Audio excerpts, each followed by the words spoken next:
Jadi kalau ibu menyapa kalian dengan selamat pagi, kalian menjawab pagi, pagi, luar biasa. Oke, baik, sekarang kita coba ya. Selamat pagi, pagi, pagi, luar biasa. Oke, tepuk tangan untuk kita semua. Kenalkan, nama saya Ibu Salsa. Jadi sebelum kita melakukan pembelajaran pada pagi hari ini, alangkah baiknya kita melakukan doa. Jadi ketua kelas mohon dipersiapkan doa sama teman-temannya. Bismillahirrahmanirrahim. Raditu billahi rabba wa bil islami dina wa bi muhammadin nabiyya wa rasula. Rabbi zidni ilman warzuqni fahman. Baik, siapa yang hari ini yang tidak hadir? Oh ya, alhamdulillah hadir semua ya. Baik, kita langsung saja ke dalam pembelajaran kita pada hari ini. Ibu mau tanya nih, siapa yang hari ini datangnya pakai sepeda? Atau siapa yang hari ini jalan kaki? Oke, ternyata berbagai macam ragam yang datang, ada yang pakai sepeda, ada yang jalan kaki, dan lain sebagainya. Nah, ibu mau tanya nih, mengapa kalian bisa berjalan dan bersepeda ke sekolah? Apa sih yang mempengaruhinya? Nah, pada pertemuan kali ini, ibu akan menjelaskan apa sih yang mempengaruhinya. Nah, ternyata yang mempengaruhinya itu karena adanya gaya. Nah, apa sih itu gaya, Bu? Gaya adalah salah satu bagian dari materi dalam ilmu fisika dasar, satuan simbol yang akan digunakan di dalam rumus gaya yang sudah ditentukan oleh hukum fisika. Nah, gaya juga tidak dapat dilihat, tetapi gaya dapat dirasakan pengaruhnya. Di dalam ilmu fisika, gaya adalah tarikan atau dorongan. Gaya juga dapat menggerakkan benda bebas atau benda yang tidak terikat. Selain itu, pengertian gaya juga di dalam ilmu fisika adalah suatu besaran yang memiliki besar dan arah tertentu. Gaya juga dapat mempengaruhi perubahan gerak menyebab posisi dan perubahan bentuk. Gaya merupakan bagian yang tidak dapat terlepas di dalam kehidupan sehari-hari. Gaya dapat dimulai dari berbagai hal seperti pergerakan tubuh, memindahkan barang, sampai melakukan sebuah pekerjaan. Dapat dikatakan bahwa gaya adalah sesuatu yang mengiringi aktivitas manusia. Nah, ada nih yang namanya macam-macam gaya. Apa sih itu macam-macam gaya? Benar sekali, gaya ada beberapa macam, yaitu gaya otot, gaya gravitasi, gaya listrik, gaya magnet, dan lain sebagainya. Ibu mau jelaskan nih, gaya otot. Gaya otot adalah setiap gerakan yang kita lakukan sebagian besar menggunakan gaya otot. Ya, sesuai dengan namanya, gaya otot adalah gaya yang dilakukan oleh otot-otot tubuh kita. Gaya otot juga sering digunakan ketika kita menarik, mendorong, serta mengangkat barang. Bahkan ketika kita berolahraga pun kita menggunakan gaya otot. Contohnya dari gaya otot adalah ketika kita mendorong meja, mengangkat buku, menarik pintu, menarik jendela, dan lain sebagainya. Yang kedua, ada yang namanya gaya pegas. Gaya pegas itu seperti apa, Bu? Gaya pegas dihasilkan dari karet atau pegas yang diregangkan. Contohnya gaya pegas biasa kita lihat pada gerakan anak panah yang dilepaskan.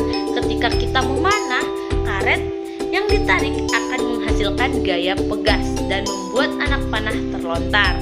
Nah, itu makanya panah bakal terlempar karena adanya gaya pegas. Yang ketiga, ada yang namanya gaya listrik statis.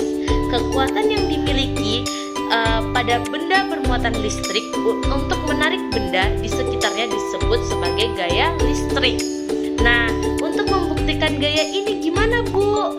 Kalian bisa melakukan kegiatan menggosokkan penggaris plastik ke rambut beberapa saat dan mendekatkan penggaris tersebut kepada potongan-potongan kertas kecil. Dari percobaan tersebut, kalian bisa melihat bahwa potongan-potongan kertas kecil menempel ke penggaris plastik. Dengan begitu, dapat disimpulkan bahwa penggaris memiliki gaya listrik statis setelah digosokkan ke rambut. Nah, yang keempat, ada yang namanya gaya magnet.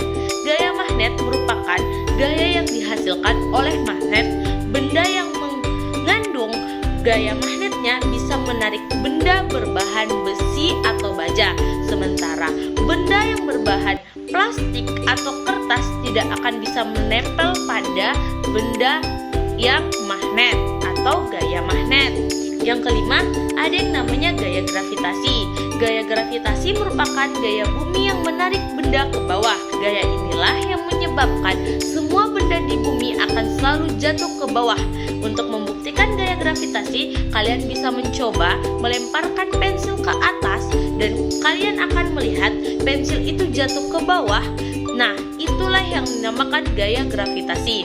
Ketika tidak ada gaya gravitasi pada bumi ini, maka semua barang yang ada di bumi akan melayang seperti di luar angkasa. Nah, yang keenam, ada gaya gesek. Gaya gesek merupakan yang dihasilkan dari gesekan antara dua benda. Contohnya, gaya gesek dalam kehidupan kita sehari-hari.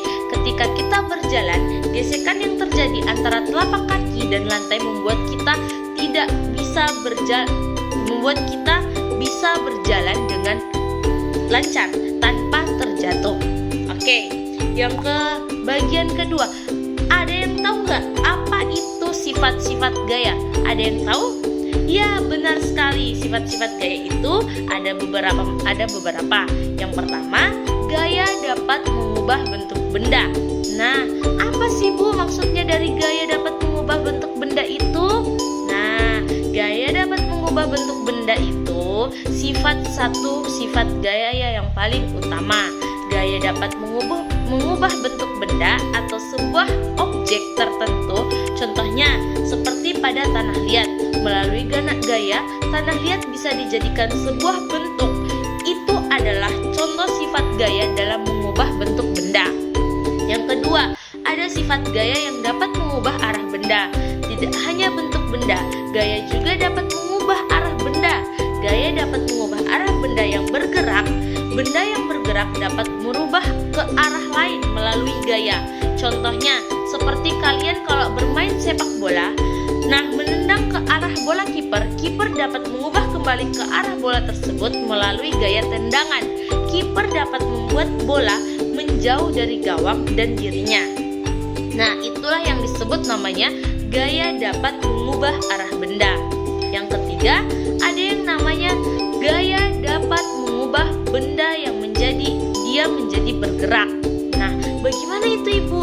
Benda yang diam menjadi bergerak.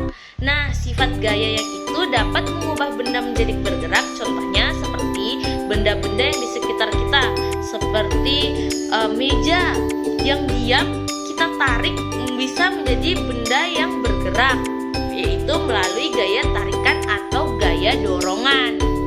Yang keempat, ada yang namanya gaya dapat mengubah benda bergerak menjadi benda yang diam. Nah, bagaimana itu Ibu?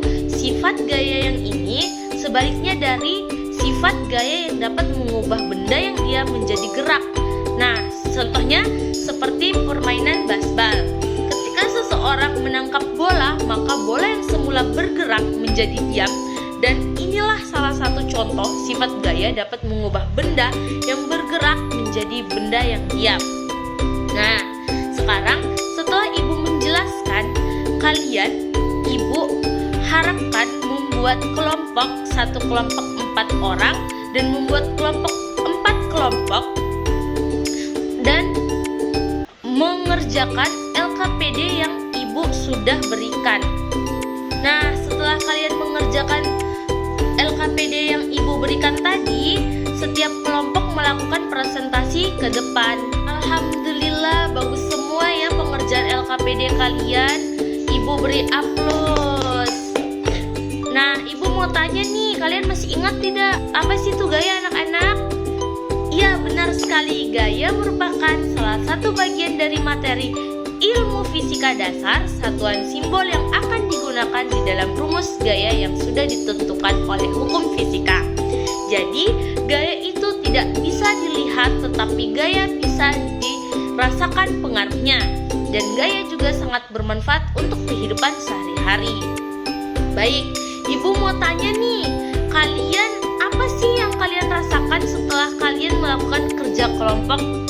Oh ya, alhamdulillah ternyata kalian merasakan bahwa ada pengerjaan kerjasama terhadap teman-teman kalian. Baik, sekian dari materi pembelajaran kita pada hari ini. Wassalamualaikum warahmatullahi wabarakatuh. See you